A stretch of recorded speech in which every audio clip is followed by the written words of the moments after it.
I'm Scott Montemurlo. We are here at the New England Dance and Gymnastics Center, and we hope you have a great show.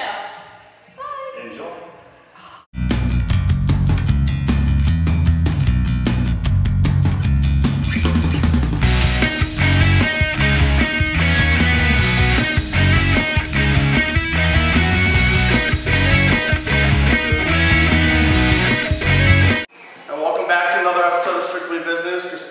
Scott, thank you so much for coming on. We are shooting at New England Dance and Gymnastics Center in Westfield. We'll be interviewing Leslie Lambert, who is a dance instructor here. And welcome to the show. Alfonso, and we'll go right into the hot topics. First up, Footlocker launches Sneakerpedia. Actually, this is really cool. I went through the site actually before we started filming. It's they're trying to position themselves like the Wikipedia, but for sneakers.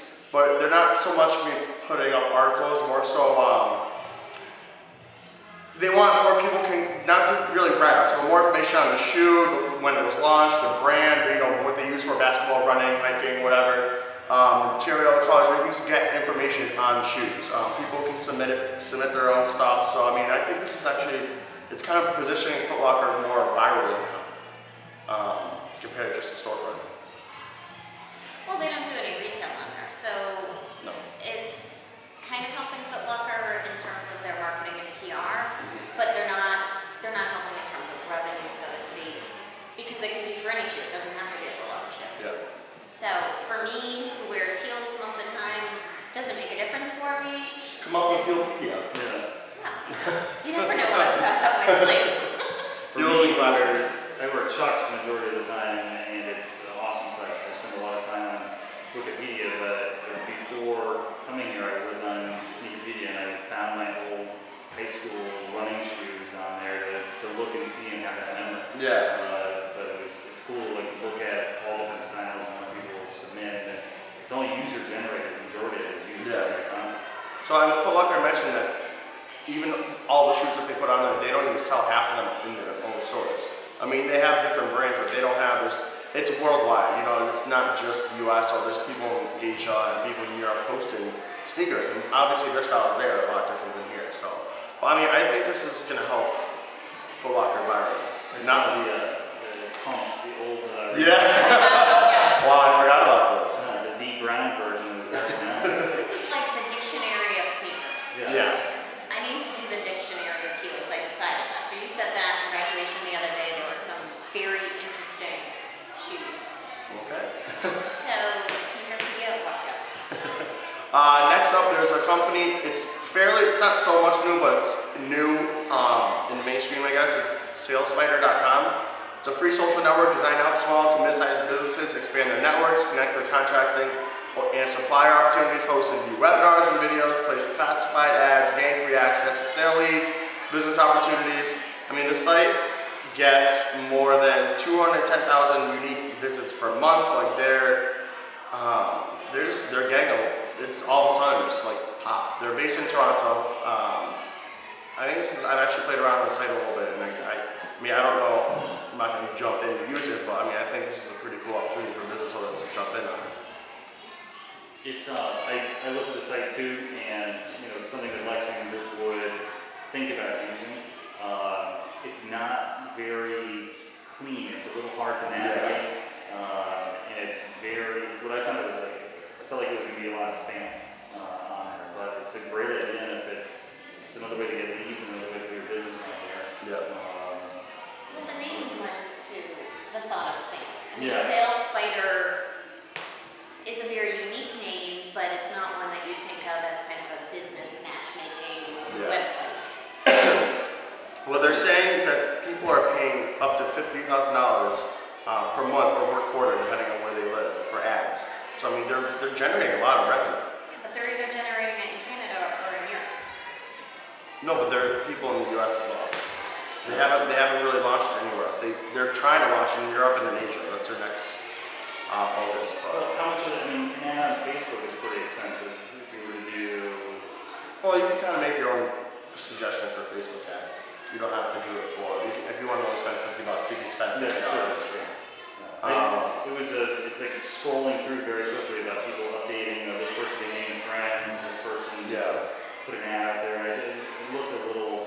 It It just seems to be cleaned up a little bit, but it has a lot of potential. Could be huge. I mean, it could be better than the Anaheim for leads and Yeah. better than LinkedIn. I don't use LinkedIn. We're on Facebook and we're on Twitter. We don't really do LinkedIn yet. It's not.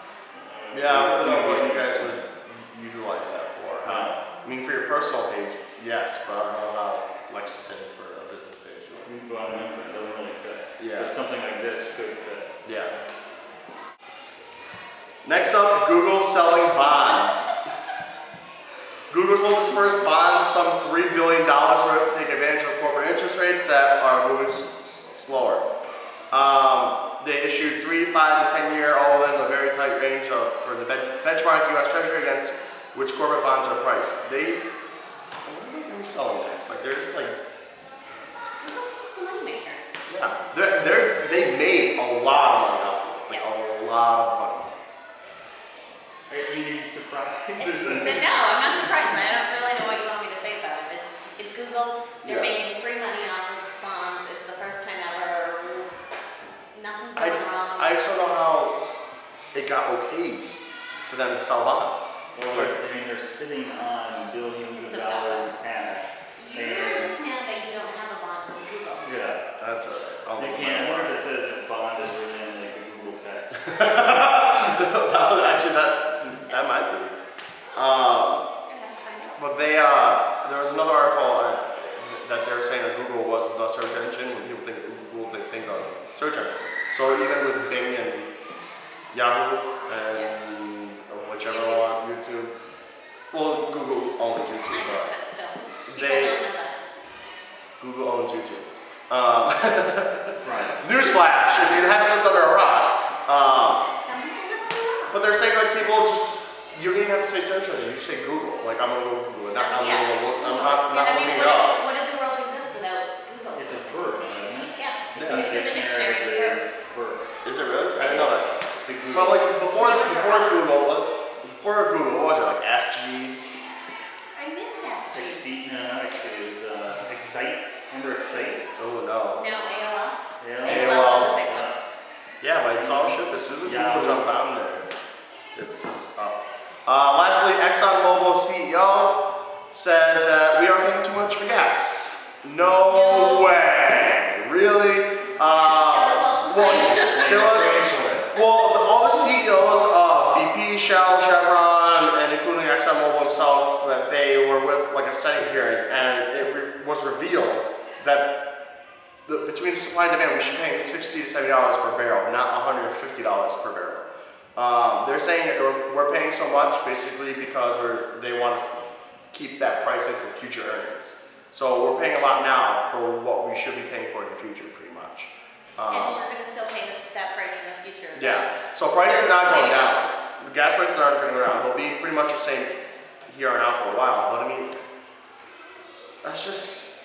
It's corporate America. Yeah, but I mean. And I don't think the government needs to regulate gas and regulate everything, but this is just rich people wanting to get richer. Yeah. And I'm not going to. that they made in the first quarter was ridiculous. I'm going to get on my whole little soapbox, and I don't want to, be like, oh, but seriously, this is rich people just wanting to get richer off of their business and letting the poor people suffer. It's going to be an election issue. It's going to be a huge issue for another 2 years. The only thing that we can do is not drive to work, get on our bikes, or buy an electric car. Yeah. You got to have $30,000 in your bank account to buy an electric car. You get what, $1,000 off your taxes? Spend 30 to 1,000. You can carpool us around all day. Yeah, why not? You don't do I'll anything. buy U-Haul. You don't do So, anything. two-seater bike. There we go. Okay, three-seater. Three-seater. Christina, you can come on too. Sidecar. The little sidecar, yeah. Only if you I've were got the back. goggles in this car. I'm ready for it. I'll work on the head. I mean, gas right now, luckily it's slowly declining now, but I mean, it's still late spring. By summertime prices normally jack up anyway, so. What's $5 it? for them.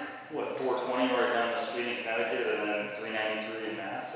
Yeah, I'm in It's almost $5 on the shoreline of Connecticut. Tell me I'm in, the other my day. office is in Hoyle, because it went down to $3.72 in Hoyle now. So I make sure every time I drive by, make sure I get it from the same place. It's always the cheapest. I don't care what brand it is, as long as it's cheap.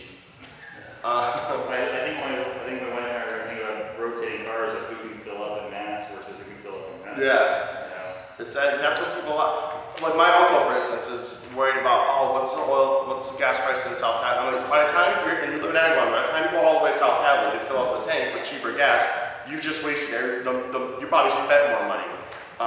People don't get that. Yeah, but there's a lot of people that do that, and I'm saying that, like, you travel 10 miles, 15 miles, whatever, to get cheaper gas, you're using it, and you're spending more money to fill up the tank, so realistically, you're not saving money. Well, and realistically, when it says $389.9, it's really $390. Yeah. And it's really $490 or $499.9, it's $5. What's the deal with the 9/10 and the 10? Well, everybody in sales says that too. I know, it makes things look better, it's more appealing. Because $2.99, suck it up and deal. Let's just say $2.99, so it's a lot cheaper than $3.05. Whatever. It's just. I know, it's a mindset, but it's just ridiculous. It's 9/10 of a cent. Yeah, but it's just the mentality. That's just what people do. All right, guys, thank you for coming on. Thank you. And we'll be right back with Leslie Lambert with the New England Dance and Gymnastics Center.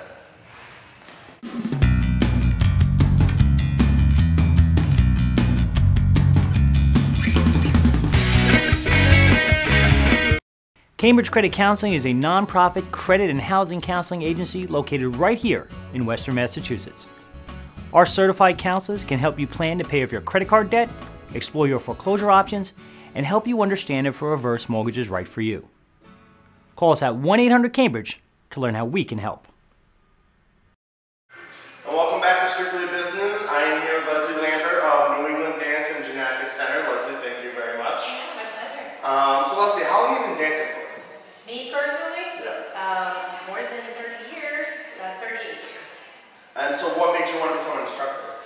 I started teaching as an assistant when I was in high school, and I really loved working with little kids and sharing sort of their excitement in learning that there was this whole world of dance, and it just sort of kept on moving ahead that way. So you're showing me a couple of things. Sure. I'm kind of scared about this. Got my tennis shoes on. You're going to teach Al some steps. Alright, so what's first thing you want to show me? Alright, so is this what I'm going to show you what you're going to learn? Yeah. Okay, so we're going to start off with a basic old school step, the shuffle off the buffalo. The cheapest shuffle? No.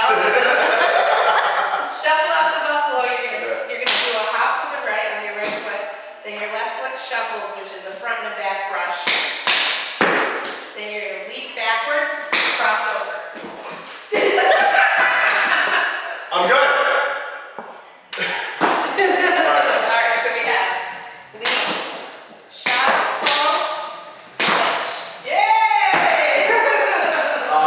So the people that don't know, what's the history of the New England Dance and Gymnastics Center? The New England Dance and Gymnastics Center has been here in Westfield for over 25 years. I think we might be in our 27th season now. And owner-director Lori Cloud started the studio then, and it's grown to 2 locations, one here where we are at the Westfield studio, and then we have a Granby, Connecticut location as well. And we have multiple tracks of education for kids. We have a recreational program that's for students age 2 and up through adults. We have a competitive program that's for kids that are looking for a little more challenge and even an opportunity to travel and compete around the country. And we have a musical theater track for kids that want to have some singing and acting lessons also. Oh, great. So what's been the biggest accomplishment so far? Well, we have lots of them. We've got national title winners from Miss Acrobat of the United States, multiple dance awards. Haley Cloud was on So You Think You Can Dance. She's been a top 50 finalist on there. Oh, wow. We have students that have appeared on Broadway in movies, on TV, and music videos. And one of our previous students is now ABT ballerina, traveling around the world as a ballerina for the American Ballet Theater. So this is a school you definitely want to check out if you have little kids that want to dance. But we also just have a lot of fun. Good. That's one of the most important things. Yeah. So let's see, can you show me another one over here? All right, so then another good old school move is called an Irish, and it's shuffle that you learned already. So you're going to do a front and back brush and pick up your knee. So front, back, and then you do a hop, step. And then your other foot goes front, back, up, step. So it goes front, hop, step, hop, step, hop, step.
Open Square in Holyoke, Massachusetts is a mixed-use development that's home to 50 businesses and growing. Tenants include a cafe, hair salon, law offices, accountants, design firms, and more. There's always art hanging in the office floor galleries, and Open Square's custom build-out looks really great. Open Square also has a beautiful event space that can hold up to 250 guests. Visit Open Square online at opensquare.com to learn more.